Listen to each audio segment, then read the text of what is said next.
Hi, welcome to Far From Eden. It's good to have you here. If you're new here, welcome.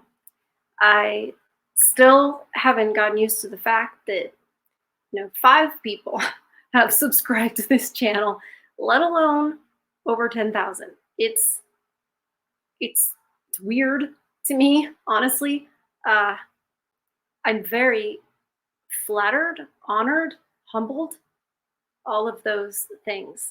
I'm not an aspiring YouTuber, so to speak. I am a person who has strong beliefs and has always felt that if you have those strong beliefs and it's important, you should communicate them. And then all of a sudden, people started listening. So here we are. And I'm now I've met so many of you in the chat through email, which I'm constantly trying to keep up with, but it's important to me to do that. And it's just been a blessing all around to get to connect with you guys and hear your stories and just have a community. So it's just I just wanted to say that it's really important to me. Now, I know that since I started this channel in 2020, there's been a lot more female sort of red pill content, although red pill, the definition of that has changed so much, even in the last, 6 months to a year, maybe. I don't know. I've lost track of time. But it used to mean that you were awake to certain issues facing men and in dating, etc. And then, sort of Andrew Tate came on the scene and it became redefined. It went to now it's sort of like it's just like the man whoredom situation where he can have as many females or should have as many females as possible. And I'm like, whoa, that's not what I think. I don't think that. So I'm like, well, no, I'm not. I can't really say hashtag red pill because it used to mean awake. And so I don't know. But my point of saying that was like, I'm not one of those sort of content creators that came out of this. And many of you guys know Pearl. Obviously, she's exploded. She's probably the biggest. I don't know the names of the other ones, but I know that more came on. And I'm glad because these are issues that need to be talked about, even if, depending on the motivation of the person, as long as the message is getting out. I would love it if people believed in it, had a dog in the fight, had some skin in the game, so to speak. But even if they're on there totally lying because they just want to be a famous YouTuber, the message is getting out. They're choosing that message to propagate. And that's a lot better message than some of the other messages we have seen people choose to propagate. That's my silver lining speech. But over here, we do weird things like, oh goodness, what have we done? I've read Paul Harvey's If I Were Satan, like how he would basically take over America. My favorite quote from that is, "Our Father who art in Washington," because I fully believe that's what got the boomers and why so many Gen Xers were raised with like this disconnect of what American culture is, etc. But I could go off on a whole tangent and accidentally make the whole video about that. And then the other thing that just happened, I got a radical idea after reading the Paul Harvey's If I Were Satan. And the other one that I read it was a letter to his grandchildren. And it was about what he wanted them to carry through, which we can see. It's sort of that, strong men make good societies, et cetera, weak men. You guys know it. I feel like trying to recite the Declaration of Independence, and I am a statesman who is elderly, and you guys know the thing. Anyway, sorry. So then I was like, wow, I was thinking about you guys and how you connected with that material, Paul Harvey. And then I was like, you know what it is? What I have learned about you guys, men, is that you're constantly searching for what is true, beautiful, and good, not necessarily in that order. True, beautiful, and good. Truth, beauty, goodness. Constantly searching for that. It seems like that's the common thread that I see. And that gets me to, made in God's image. I know that not everybody here is of the Christian faith, and that's totally fine, and I understand. But I also know that those of you who are not still believe that there's right and wrong and we're off track. And so I saw how much you guys connected to what Paul Harvey said and how, the truth and everything people seem to used to know. And I realized, oh, I have Grimm's fairy tales from, I haven't really looked at it. It's a very, very old book. And I hadn't, really I'm ashamed to say I hadn't looked at it yet.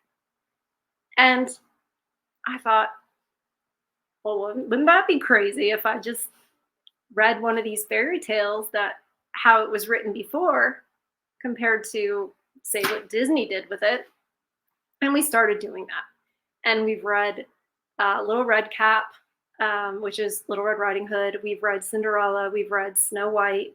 Oh my goodness, they were so different. We've read, because of a subscriber who mentioned he wanted me to read The Fisherman and His Wife, we read that. That was great. I did not know the story at all, and it was fantastic. A lot of you guys told me it was a lot like The Man's Store. I feel like there was another one. Oh, we read, oh my gosh, Old Grizzly Beard, right? That was one of the last ones we read, because I read Rumpelstiltskin, and I was like, oh man, that was disappointing. Because I was like, I liked when the, spoiler alert, when the stepsisters were struck blind for their debauchery. It's like, yes, there were consequences in those stories, and there were old truths that we used to just know collectively for centuries. Anyway, so we've read all those, and I mean, I'm not done yet. We're gonna keep going, and I know I owe you guys one. We didn't do this. I don't think we did one this past weekend. That's okay. That's okay. We'll probably get some done this weekend. But I say all that to say to you that I received an email from one of my valuable subscribers here. His name is Nicholas McCoy. And I read this email today.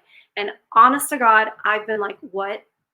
I'm not sure what to do for the video. Should I do Grizzle? Because that's hilarious. Should I, there's so many topics, right? But here's where I was kind of stuck. I'm not feeling so well. If you're new here, I have multiple sclerosis, was diagnosed 24 years ago, was probably had it as a child, blah, blah, blah.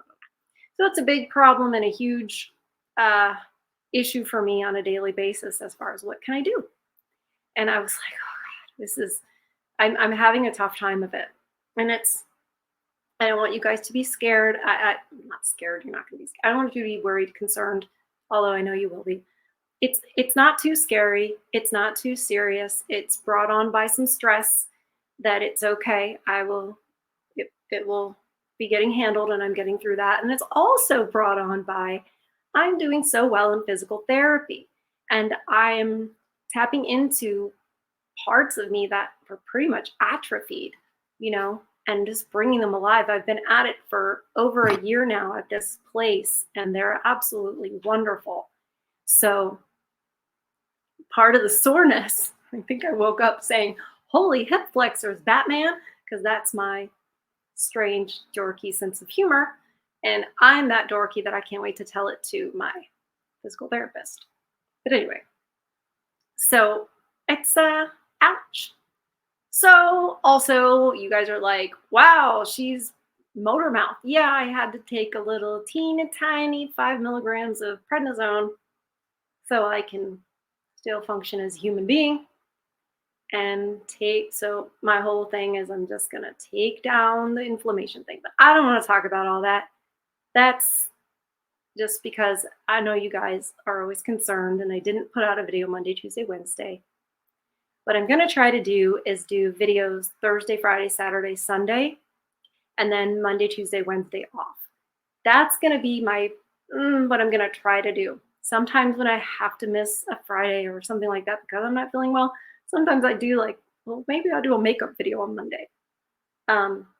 So that's kind of going to be my goal. We're going to see how that goes.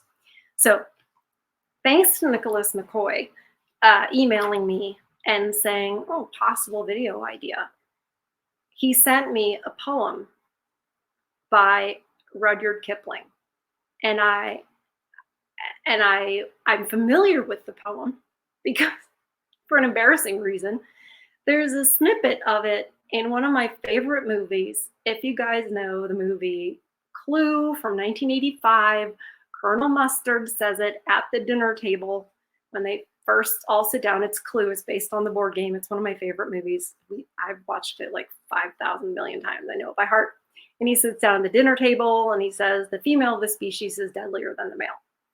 And he says, Kipling, and he asks Miss Scarlet, do you like Kipling, Miss Scarlet? And right as the hors d'oeuvres or something's being like passed, she goes, sure, I'll eat anything, because she doesn't. Anyway, that was a whole long thing. But that's me on a little bit of steroids. So I was familiar with it.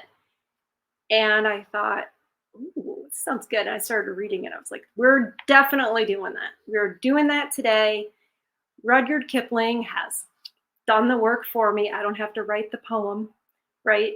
I just can read it and talk to you guys about it. And that's what we're doing today. It's fascinating. Because it is like the Grimm fairy tales and somewhat of what Paul Harvey says, even though Paul Harvey thing isn't like gendered. It's truth we always knew. There's several things that have happened in the recent years that question truths we've always known. And we don't need to talk about any of that because we know what we mean. You know what I mean when I'm saying it. And if this was just on another platform right now, then I would say it. It's not important right now. So Rudyard Kipling was an Englishman born in basically what they'd call British India. So that's when, you know, Britain was colonizing the world, and it was, you know, sort of in charge of India, was running India. Please don't forget to like the channel. Can we see Miss Lola here? Where did she go? Am I blind? I know I saw her. Lola, okay. One of the things that gets affected is my eyesight. So y'all probably saw her. Oh, there she is. Okay. Duh. Thank you so much for that. It's time for her favorite treat because this is later than when I usually record. Anyway, Rudyard Kipling, a man born, he's British, but he's born in India while it's being run basically by the British, you know, before Gandhi did his whole deal and was like, you know, get out, passive resistance, what have you. That's a discussion for another platform, another time, about what I think about all of that. However, his first name actually is Joseph. I didn't know that. It's Joseph Rudyard Kipling. I was like, oh, that's kind of interesting. And he lived between 1965 to 1935. Well, what happened in 1965? Well, in America, what happened in 1965 is industrialization was like, it's time to go. Right after the American Civil War, industrialization kicked off big time. People can think what they want about why that would be, but that happened. So we've talked a little bit about this, about industrialization on this channel and what industrialization makes possible. And I'm not talking about computers, iPhones, telephones, what have you. I'm talking about things like feminism, communism. You can't have workers of the world unite without industrialization. Just saying. So that's an interesting time to be alive. The Seneca Falls Convention, where all the feminists got together, was in the middle of the 1800s. I'm going to mess up the year, but it was the middle of the 1800s when they got together in Seneca Falls and wrote, it's so hard not to laugh, and they wrote basically their version of the Declaration of Independence. And it was literally like the exact format of the Declaration of Independence. I've read that on this channel too, because they were trying to be independent from basically the patriarchy, although I'm not sure they were using that turn of phrase then. So that's the reason I'm saying all this historical context, is because I think it matters. When he is writing this poem, oh, by the way, the poem was published in 1911. So more historical context, female suffrage in the States was not until 1920. I believe in Britain, it was maybe the year before. So right around then, as far as the Western world, Christendom, you might say, it's around 1920-ish that female suffrage becomes universal. So females were given the right to vote. So that was in 1911. I just find it interesting because of all things to write about. This is the man who wrote The Jungle Book. He also wrote one of my favorite short stories, Rikki Tikki Tavi, about the mongoose who kills cobras. So he's, why you don't have to write.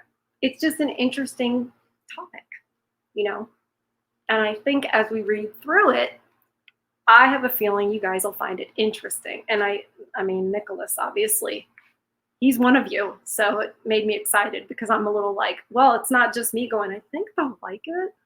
I feel like it's endorsed by one of my, one of you that I see in the chat every time. So anyway, as I usually say, without further ado, because I've been running my mouth for over 15 minutes. Oh my gosh, you guys, I'm so sorry. So sorry. But I do miss you when I take my days off. But yeah, after this, it might be medicine and night time. I want to see you guys in the chat later. If I'm not there in the chat with you tonight, it's just because I went to bed early because I know I needed my rest. And I forced myself to have an early night. And I know you guys will understand if I can't be there. So, okay. The Female of the Species by Rudyard Kipling. When the Himalayan peasant meets the he-bear in his pride, he shouts to scare the monster, who will often turn aside. But the she-bear, thus accosted, rends the peasant tooth and nail, for the female of the species is more deadly than the male.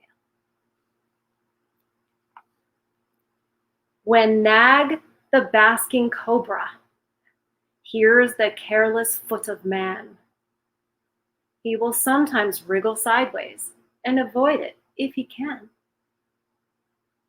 But his mate makes no such motion where she camps beside the trail, for the female of the species is more deadly than the male. When the early Jesuit fathers preached to Hurons and Choctaws, they prayed to be delivered from the vengeance of the squaws.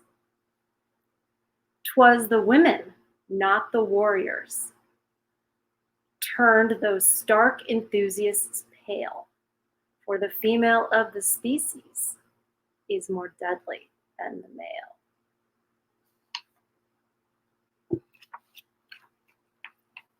Man's timid heart is bursting with the things he must not say, for the woman that God gave him isn't his to give away.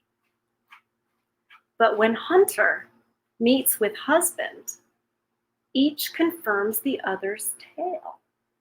The female of the species is more deadly than the male.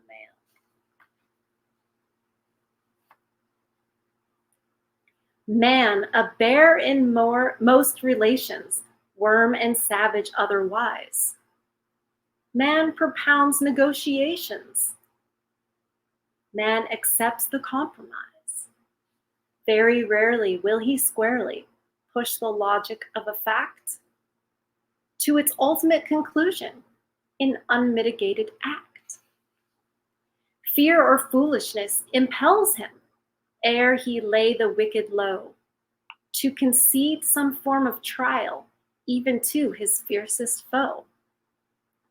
Mirth obscene diverts his anger, doubt and pity oft perplex him in dealing with an issue, to the scandal of the sex. But the woman that God gave him, every fiber of her frame, proves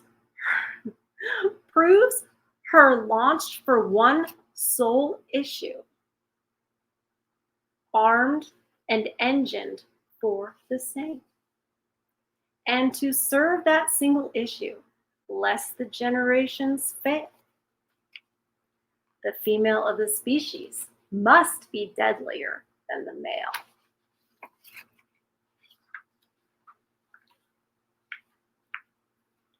She who faces death by torture for each life beneath her breast may not deal in doubt or pity, must not swerve for fact or jest. These be purely male diversions, not in these her honor dwells. She, the other law we live by, is that law and nothing else.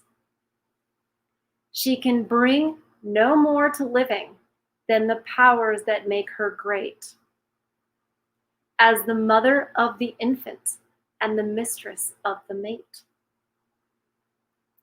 And when babe and man are lacking, and she strides unclaimed to claim her right as femme and barren, her equipment is the same.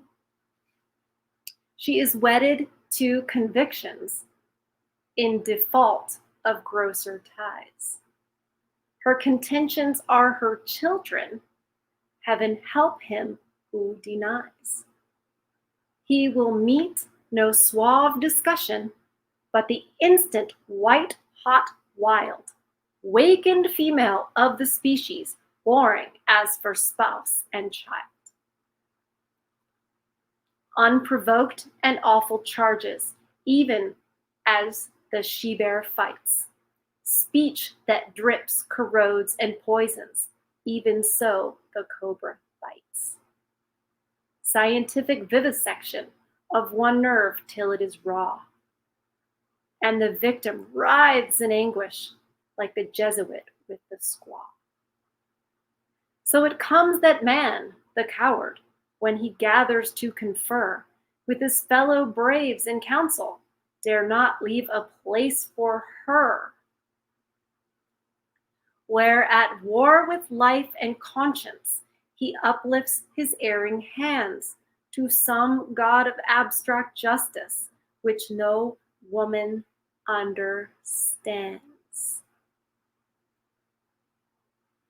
And man knows it, knows moreover that the woman that God gave him must command, but may not govern, shall enthrall, but not enslave him. And she knows because she warns him, and her instincts never fail, that the female of the species is more deadly than the male. Woo! I mean, that is spectacular. And I am sorry, but any woman that says that that's anti-woman, I don't think so at all. I know, it'd be like, well, of course you don't. You hate women. No, I don't. I know what women are, and I love them for it. and I know what we should be doing. I don't think there's a lot of things that I think that men are not the best at. God didn't give man the ability to have a child, carry a child, nurse a child. He didn't. He gave that to us. That's an honor. That's a huge honor. It doesn't mean we're better. It just means we're different. Anyway, I love this poem so much. He's talking about, first he starts with, which is hilarious because he starts with bears. Bears have been a little bit in the news lately. Poor things. Bears live matter. Something like that. Grizzle, grizzle. That's all jokes. I'm not saying that those are jokes that people have made that they think are funny. So that's just, I'm just telling you what the news is. And so anyway, yeah, you talk about bears. Then he talks about cobras. The dude, obviously, he lived in India, grew up in India. He wrote Ricky Tikki Tavi about the mongooses killing the cobras and the cobras being a threat. So he knows what he's talking about as far as that goes. He's familiar with, it's not like he was grown up in London, for example. You know, he's seen some animals. Then he talks about the Jesuit fathers. So that's like the Catholic priests who are going out and trying to reach out to the Native Americans, and however they're trying to reach out to them, whether they're trying to oppress them or they're trying to, share the word of Jesus with them, whatever it is they're doing with them, they, in this poem, are saying that they did not fear the squaws. The male, there's like, it's kind of like the chiefs are here and there's different roles. The squaws are kind of like the regular guys, I would say, of the Native American tribe. And I'm obviously not a Native American historian, but for people who maybe are from Germany or Australia or all the other places that I know you guys are from, Denmark, Estonia, I'm trying to think of the different countries you guys have said, like, cheers from so-and-so. You're like, what is it? Choctaw? I don't think you're going to know. I certainly wouldn't know different, like things from the history of your culture. So those are Native American tribes, Hurons, Choctaws, etc. So the Jesuits that were going and the priests were fearing the females more, which is fascinating. Now, this is a poem, obviously, but the fact that he would even put it in there means that it's not entirely laughable. So it's fascinating. I can tell you, you guys know, if you've been around, I grew up working with horses, and not just grew up, spent most of my life thus far working with horses in some way. And I'll tell you what, the females, any horse person will tell you, the females, the mares, they are the ones that are the most difficult. The geldings who are neutered, obviously that would make sense. They're going to be easier, but even the stallions, they're not trying to argue with you constantly. The mares, so same thing. And then he transitions in the 1, 2, 3, 4th stanza. Now, some of you guys are going to be like English literature experts, and I'm not that either. I'm just some chick on YouTube who knows a thing or two about what's going on with men and society. So be kind. But he kind of transitions in the 4th stanza talking about men. And when he says, for the woman that God gave him isn't his to give away, it's sort of like, well, you have your wife. You can't just be like, well, this is how she is, so bye. He's kind of like, no, you kind of have to know, well, what is she? What's she all about, right? And I think that's fair. I think that we need to do that with each other. So we go, okay, well, this is how we can deal with each other. It is a negotiation. And then it goes into a bit more explanation, talking about man, the way a man thinks and the way women think. And the poem then goes on, and this is where I'm going to connect with, this is not an anti-woman poem at all.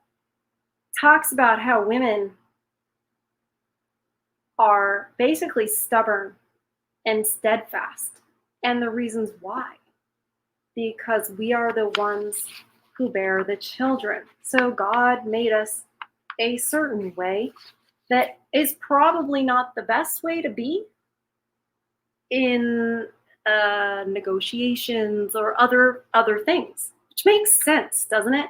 If one half of you is supposed to carry the children and nurse the children, and these children are not like animal children, they are absolutely dependent for a while. That's the difference with human babies, right? It's very different, which means the human mother has to be very different too, including and the human father. He's got a very, very dependent, infant. Whereas horses, it's walking within, 45 minutes. It's nursing. Like it's got to get up and go. And that's just not how our species is. So this part right here, I think, is a testament to women. I think it's a celebration of women. Honestly, I do. He says, she who faces death by torture for each life beneath her breast.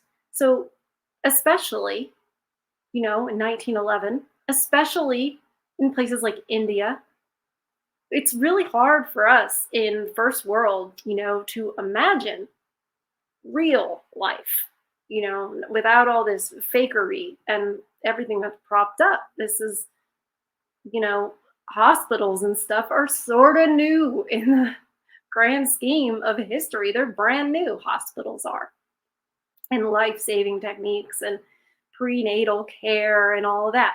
So she who faces death by torture, because dying in childbirth, that is torturous. Because you're dying. What about your baby?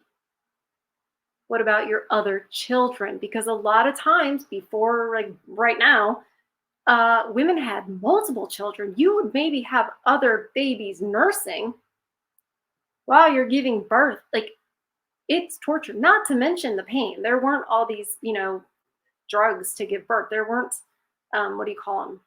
I don't even know right now. My MS brain has just deleted the thing that they get injected with in their back that numbs the pain. Oh my gosh. It's like forgetting my own name sometimes, but you guys know what I'm talking about.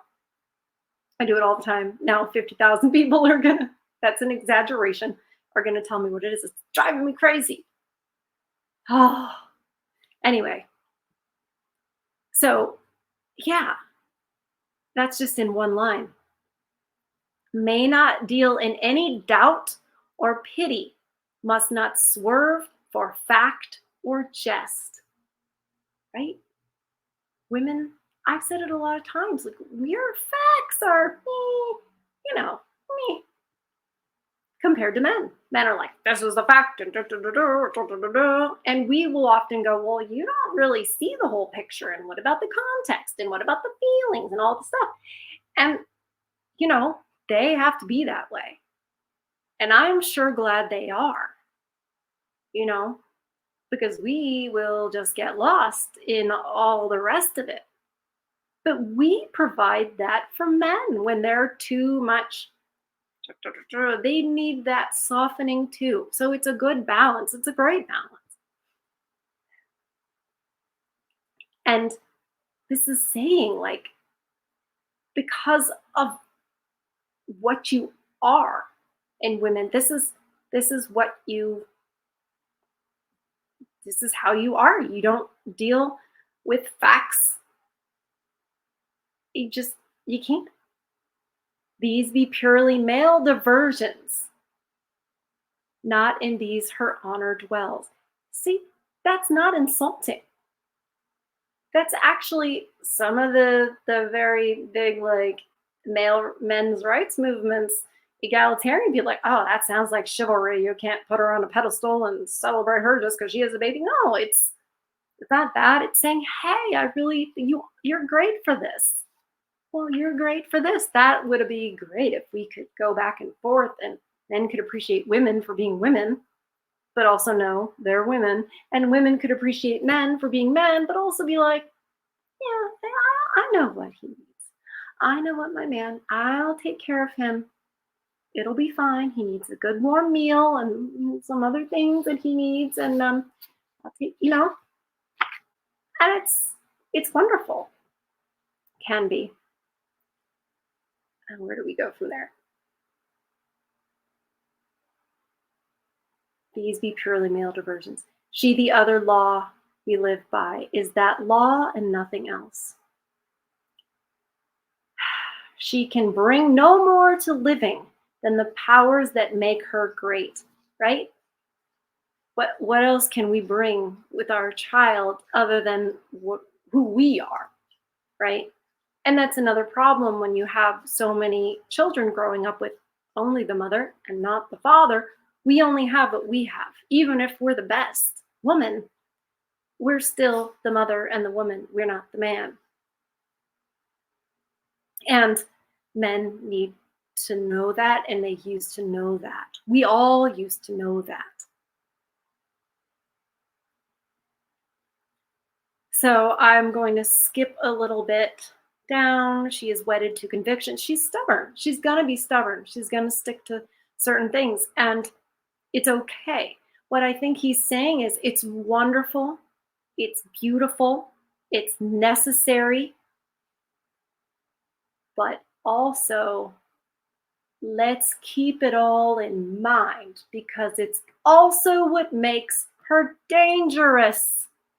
And even at the end, when Kipling says, and she knows because she warns him, and her instincts never fail, that the female of her species is more deadly than the male. And if I'm not doing that, I don't know what it is I'm doing. It's true. It's true. Because the one that's deadlier is the sneaky one. It's the one you don't see coming. It's the one that's reactive. It's the one that can't be reasoned with. Right? It's not to say that every single female is exactly that way and every single man is exactly the opposite. We all understand bell curves here. We understand that the exceptions don't disprove the rule. But I do feel I need to say that because there's going to be some person somewhere that's going to have some exception argument. And I'll be like, no, I discussed that. I said it. Just kind of like get it out of the way. Like I forgot the word. Oh gosh. Yeah. The other part, just ahead of that, I'm gonna stick on this last stanza. I'm gonna start again with the last stanza. And man knows it, knows moreover that the woman that God gave him must command, but not govern. What does that mean? What does this mean? He knows that his wife, his woman, because back then there weren't 304s. I mean, there was a 304. They weren't running amok, right? Man had a wife. If he had a woman, it was his wife. So he knows. And he puts an exclamation point. And man knows it. Knows moreover that the woman that God gave him, so he knows his wife, must command but not govern. Okay, what does that mean? It means this is what's for dinner. This is what's good for you. You need sleep. The baby, that kind of a thing, right? It's okay for the woman to have these sort of commands. From what I have learned, it actually is a good sort of friction between the man and the woman that makes them both better. Men rise when they face struggle and stuff like that. Right? And it doesn't mean, look, let me just say, just because she commands, it doesn't mean, oh, she gets everything she wants. That's not what he's saying at all. But she does command, but not govern. What is governing? That's the final decision maker. That says, okay, this is what we're going to do. This is how it's all going to work. This is the structure. This is the framework. She doesn't do that. And that's crucial.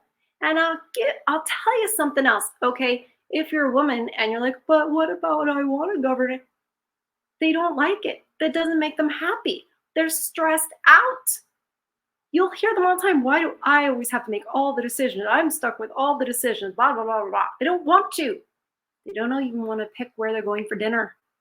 What do you want for dinner? I don't know, whatever you want. What about this? I don't want that. Shall enthrall but not enslave him. This is a tricky one because men love women as far as looking at them, listening to them, finding them beautiful. It is a curse for you guys. It's a curse. And so that's like a warning. Shall enthrall, like you can be like, wow, but not enslave. And that happened. And as we kind of got simps from that, right? They become slaves because they're just pea beggars, right? That's what they become. And so then they're just, and you see a lot of fathers sort of slaves to their daughters, like trying to fix everything and get them out of consequences and remove accountability and make their lives easy and tell them they deserve the world and blah, blah, blah. And you're not doing your daughter any favors when you do that, for one thing, because that's not how the world works. And you're just a slave to making her happy. And then we get to the final two lines again. And she knows because she warns him, and her instincts never fail. Female intuition is real. It's real. I think sometimes with it, if we're already sort of messed up with where our true north is, then it can be askew. But the intuition we get, it is definitely something about being female that we have, and it's powerful. I've always been very intuitive, and sometimes I'll just know things about people, and I can't tell you how. Right? So, it's true. And when it says she knows because she warns him, she might tell him, like I'm telling all of you right now, or just her actions. Her actions are warning you. Everybody look around at what's going on and how women are acting. And if that's not a warning, I don't know what is. As in, I'll take your stuff. I'll take your kids. I'll break your heart. That kind of a thing. They're warning you that the female of her species is more deadly than the male. So he's making that specific, that women know that about themselves. And I know that every woman would admit it if you framed it in the way that made them feel strong and powerful and smart and cunning and the rest of it. There was what was it? Oh my gosh, I shouldn't know this. When I know pop culture stuff, I'm like, why does that stick in my head? And I can't think of like the most basic things. MS brain just. Anyway, I think that there's an Ariana Grande song, shameful, about dangerous woman. I even think it might be a duet with another singer, and I shouldn't know that either. But yeah, so they're calling themselves that as if it's a compliment. So I'm saying, like, we do know that about ourselves. We do. It's something that needs to be guarded, needs to be, it can't just be running amok. And not all of us are capable of tempering ourselves so that we don't let that dangerousness out and hurt others. It's there for a reason. It's there so that we have the fortitude to actually be mothers, to house and grow other human beings and feed them and have multiples of them. No, I don't mean have like quintuplets, but I mean like have multiple children of varying ages at one time and help take care of our man, etc., aging parents. That takes a lot. Women don't really do that anymore because I guess doing that is oppressive. Although I feel like being chosen to be in charge of that is an honor. So this poem is fantastic. There is always Google stuff to see, what the normies think or what the overlords want us to think, etc. And it's that Rudyard Kipling is misogynistic and imperialistic, and that this poem is. I didn't quite find things. Of course, it was just a peripheral glance. I didn't find things where it was like, oh, this is a man-hating poem, but I mean, a woman-hating poem. Sorry, that it was a woman-hating poem. Not quite to that degree, but it's not. They're not reading it for what it is, and because they can't, because that's not what the overlords. That's not how the overlords want us to view each other. I think it celebrates. I actually think it celebrates women, but I think it warns that the female has a lot of power because men love us so much. That's a dangerous slippery slope. You can love anything too much. You can give anything too much power. And what happens? Things go askew. So it's fantastic. I think I need to get it like embossed or something, printed out, and have it somewhere in the background. The female of the species, indeed. Oh, wow. So I thought, well, this will be a short video. Just gonna read a poem. But I missed you guys, and I started talking about I am shrinking down though because I'm tired. But I really appreciate you guys joining me on this one. This was just lit up my brain reading it. And actually, you know what? Reading it made me feel better because I was thinking about it, and talking to you guys always makes me feel better. And I'm grateful for that. I'm very grateful for that. I'm grateful for all of you. I'm excited. Another YouTuber reached out to me. He's got a channel. It's a growing channel, but nonetheless, I'm not going to say who it is yet. It's like I said, it's a small channel that he has so far, but he's going to grow. And he reached out to me, and I'm excited to work with him. Hopefully, in the next couple of days, and hoping that'll lead to more collaborations and some more interviews. I'm kind of thinking about how I want that to take shape, because I just don't want to do the same thing everybody else is doing, because it's already there, and I don't want to just cover what everybody else is covering. Like the man versus bear thing, yeah, you guys asked me to, and I will always cover what you guys asked me to cover. But everybody's doing it. So I'm just not here just for the likes and the views and the whatever. Like, I really want to get to the meat of it, and I want to be helpful in some way. And if that means the channel is smaller or it gets regularly demonetized, whatever, I don't care. It needs to be true, and it needs to be helpful. So that's why I'm here. And if I ever find out that I'm not helpful, then I won't be here anymore. So, I mean, on the channel. I really appreciate you guys. And I hope that I am, don't burn all my energy out. And hopefully I'll be in the chat with you guys later. But if not tonight, then definitely tomorrow, because I am going the right direction. And I love you all. And I want you guys to do something that feeds your soul.